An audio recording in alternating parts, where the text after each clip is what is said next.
up, gang? It's your girl, Kevin from Frank151, and I am here with Jay Lately, all the way from California. So how are you today? I'm doing good, doing good. How about yourself? I'm doing good, doing good. So go ahead and just tell us about you. Yeah, my name's Jay Lately. I'm an Mhm, MC I grew up in a small town called Sebastopol, California, which is in Northern California, about an hour north of the Bay Area. mhm. And I'm currently based in Oakland, California, though. And yeah, love making music and have been releasing a lot of music this year and for the past number of years here. Yeah. Yeah, I saw that because of course I had to do my homework on you, respectfully. So I saw that you got into music around college. Is that right? Yeah. So around that time, what were your inspirations? Like what motivated you and to be like, okay, this is like basically fuck college, even though I'm here, like this is what I want to do. Yeah, it's interesting because I've started really falling in love with making music in college, but it took me a few years after that to actually believe that I could participate in it and pursue it as a career. Um, but what really made me fall in love with music was getting put onto a lot more kind of underground hip hop at the time. And I was going to school down in LA, coming from a small town where I didn't really have access to many, Hmm. live shows and events. And so I went to school down in LA and got to be exposed to this really cool kind of like bubbling underground scene in LA that was filled with people like, Dom Kennedy, Pac Div, Kendrick Lamar, Blue in Exile, Tehran and Aomari. Like it was just an amazing scene coming up at the time that I moved down there. And I just got exposed to all that and was like blown away and fell in love.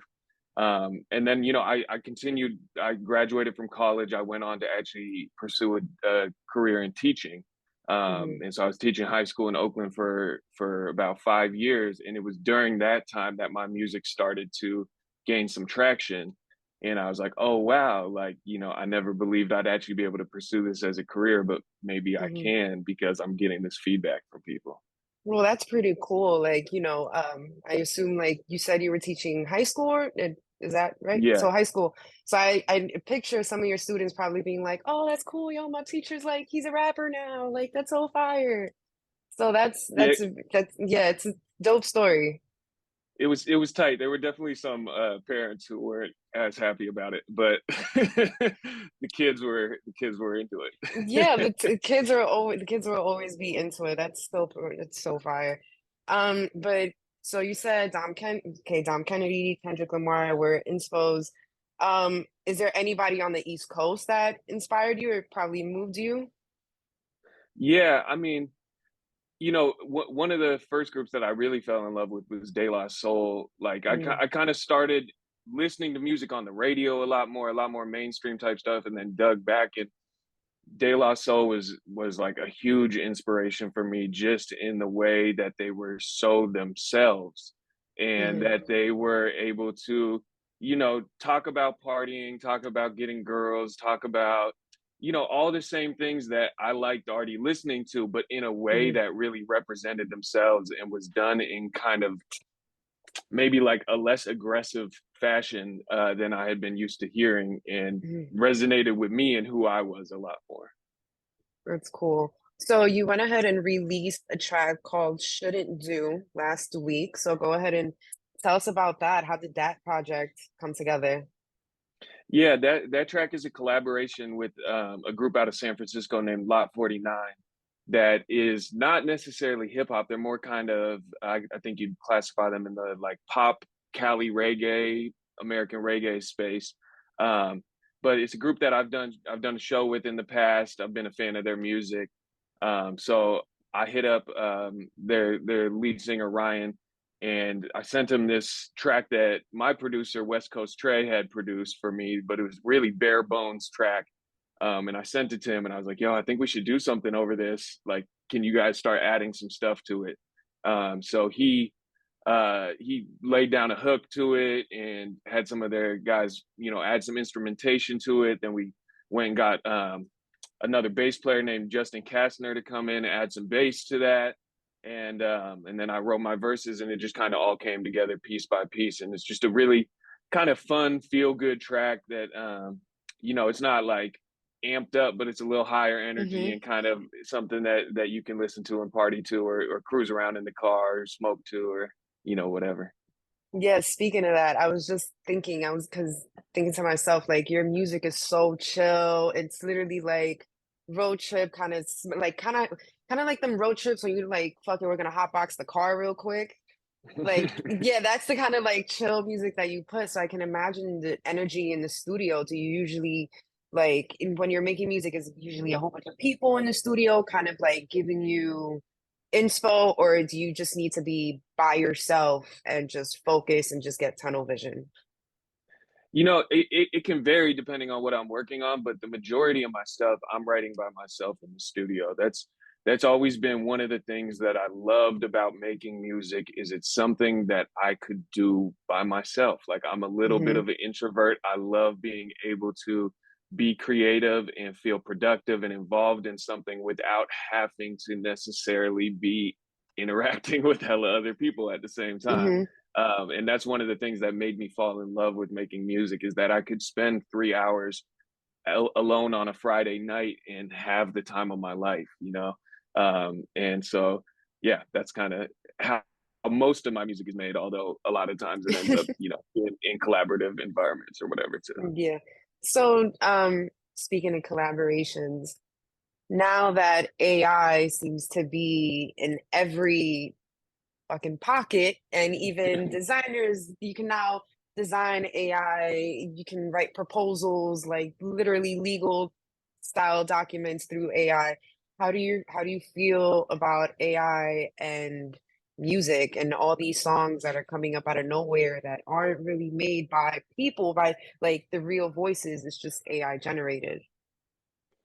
You know, I don't um I don't really see it as, I think a lot of people are kind of seeing it as a threat to like what's Hmm. currently going on or something like that. And I don't see it as that so much because, in my experience, it's my connection that I have with my fans that is what really matters. It's Hmm. that personal connection. It's them who knowing who I am, me engaging with them being able to feel who I truly am through my music. And I think that's Hmm. something that the AI can't really replicate. I think, for some of this, just kind of like basic commercial level, meant to satisfy all people and be played everywhere type of music, yeah, it can be imitated very easily. I could imitate a lot of those songs if I wanted to go out and make a song that sounded like so and so or so and so or so and so. But I think there's something about music that's so personal that I don't think you can just take that away. Now, I'm sure it's going to be, the AI stuff we'll find it coming into production a lot more. We'll find it coming in, finding its way in. But I think there's a personal aspect of music that's what draws us to it. It's such a human thing that I don't think you can just replace that with a computer. Yeah. So, I went ahead and I did some digging, of course, and me and you were around the same age range, and you've been releasing music since 2012, correct? Right. Yeah. So since 2012. So now, do you feel the pressure nowadays to kind of keep up with the TikTok crowd? Yeah, I think definitely. I think I feel the pressure to keep up with everything that's going on right now. Um, but it doesn't always necessarily feel like pressure too. I think we're blessed to have these tools at Mm-hmm. our disposal. I feel more in control of my career now than I ever have before. And I feel like I have more access to my fans, or people that would potentially be my fans, than I ever did before. Whereas when I started making music, it was so much more about having these connections with the right gatekeepers and getting the right cosign and the person that would post your music here, post your music there. Mm-hmm. Whereas nowadays, I have so much ability to create this content that can, be exposed to either my fans or potential fans. So, I see it as a gift and a curse, kind of like anything that, as these technologies evolve and whatnot. But I try to not look at it as pressure and look at it Hmm. instead as access. That's cool. That's a great POV. So because you have this direct, your music can go streamlined direct to your listeners and your audience. Do you feel like nowadays it's even worth it to kind of be signed because you have all the control? You get to engage directly. You kind of don't need the middleman nowadays, not necessarily probably for big moves, but do you think it's even worth going after the big labels now as an artist? I think it all depends on what I think it can be worth it if you know what you're trying to get from them. Hmm. And in my opinion, that is money, and that is someone to walk you through a door. And certain doors you can open yourself if you generate enough buzz, just on your own through social media or through streaming platforms or whatever. But there's other doors, that it is very helpful to still have someone walk you through who has that connection, and introduce you to the person that you need to be introduced to. So I think it's all just weighing it out of, what can this label provide me? And in my mind, for me, what I would only, I'm very much an independent minded person myself, and intend to stay independent. Now, if the right amount of money came through that I think could really help and elevate me to another level that I'm not able to do on my Hmm. own, or the right level of connections came through that I think could help walk me into some doors that I'm not able to do on my own, I might consider it. But I think, the way that labels are working nowadays, these major labels and even a lot of independent labels, is they're waiting for you to build something on your own, and then they try to come capitalize on it. And what I think is that if you've been able to build so much on your own already, you can probably continue to build it and take it from there. Yeah, at that point, it's kind of like if you built the castle, they came, don't really need your help, but it's beneficial, but I don't really need you. Kind of like that same energy. So, do you have any like future dream collab that you just like you're manifesting?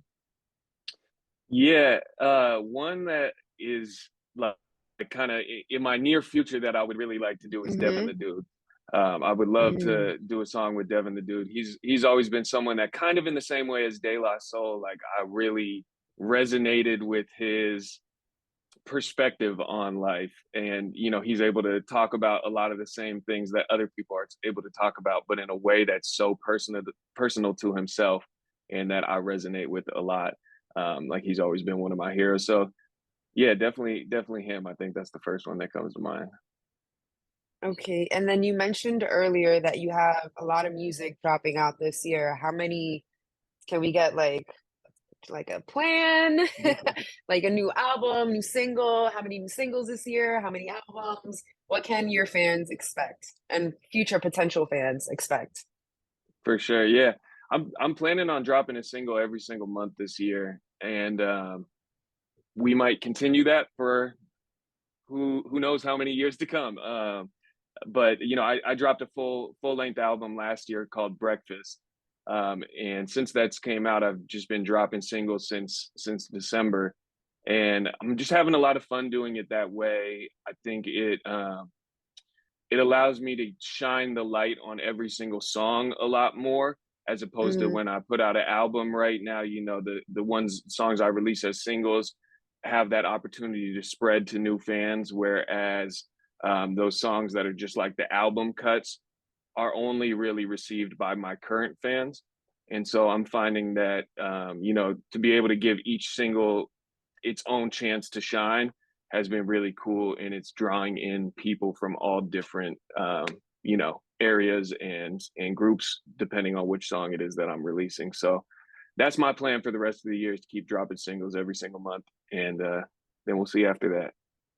got it. So you did say that you work independently, so I have to ask your cover arts because I noticed that there's I think it's like two or three of them, and they're probably singles because I know the beans and rice one uh is kind of like collage style. So is that you that's designing that, or is that like your team? because it That's seems like it's a collage era coming in. It's a nice, it's super, it's nice. It's very Cali. It's giving like vintage 90s, 80s Cali. So it's dope. So I was like, if you're independent and you have this vision, this is great. Because I mean that like your car, you know where you're driving it, so to speak. right. Right. Yeah. I think it's an interesting thing. So I don't physically design any of those covers. I have an artist that I work with closely. His name is From Roner Park. And he does the actual designing of my covers, but it's me coming up with the vision a lot of the time and then working collaboratively with him to bring that vision to life. And I think Hmm. that's one thing that's important to remember about being independent doesn't mean doing it alone. It Hmm. means being the leader of your team and putting together a team of individuals that can Hmm. help support you, and you have to be the captain of that team as opposed, or even the coach of that team, as opposed to just sitting back and getting to be the star player. And so, I have a lot of people that I work with who support me. I have producers that I work with. I have graphic designers. I have videographers. But it's, me putting up the money for them and me coordinating with them and me coming up with the vision and setting up the meetings and Hmm. following through the whole process. um so being independent, I think you really have to be able to collaborate with other people, and unless you have, unless you're a Russ or something and you can do eight different things. Yeah. So go ahead and tell all the Frank listeners and everything where they can find you at, your socials, all that. Yeah, definitely. You can find me like anywhere on Google if you just type in my name. It's J period Lately. Same with all the social media. I'm on Instagram at J Lately, TikTok at J Lately Music, and then definitely every single streaming platform: Spotify, Apple Music. If you just type in J period Lately, you'll find me there. Hmm. Well, thank you so much for your time. It was great talking with you. Let me know So whatever you need. Thanks so much for having me. thank you so much. And if you're ever in New York, let us know. We can come in person, chop it up. So it'd be super dope. Dope, definitely. I will All for right sure. then. All All right right. then. Thank you so Thanks. much. Have a Appreciate good you. one. You as Thank well. you. Peace.